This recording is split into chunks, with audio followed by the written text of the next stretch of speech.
As we just said there, now we'll be joined in just a few seconds here now by Italian Finance Minister Padoan. We are so excited to have them here. Come on over. Finance Minister, thanks so much for being here. And we were just saying it was a very optimistic discussion up there on the stage. I wanted to hear your thoughts on what Italy's role is in making these reforms happen when it comes to forging that kind of consensus everyone was talking about up there on the stage. Well, Italy has been implementing reforms of the recent past, and these are already producing tangible results, but also asking for Europe which looks at stability, rigor, but also growth and jobs. And I hope that Italy will continue to send this strong message to the European colleagues. You talked a lot about building trust up there. What type of an institution, when it comes to either building that trust, and especially when it comes to risk sharing, would be ideal in your view here in the EU? There's many institutions which need both risk reduction and risk sharing. I think a lot of risk reduction has already been achieved because countries are doing their homework, but also now we need to make some step forward in risk sharing institutions such as fiscal backstop and looking forward the European stability mechanism.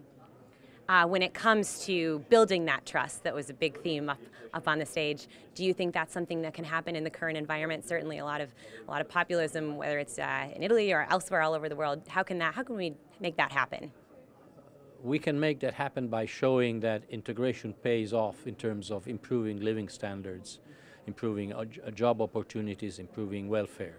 This must be much strengthened and also dealing with poverty and those that are left behind in the integration process.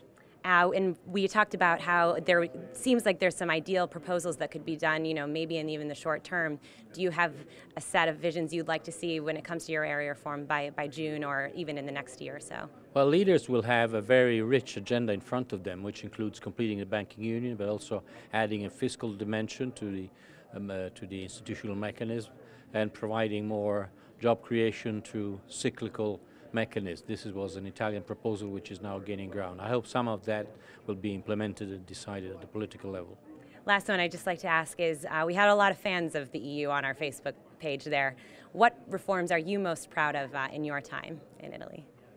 There are many reforms I think have achieved results in Italy, starting from the Jobs Act, going to the banking sector reforms, which have provided a lot of stability, but also the judiciary system and public administration.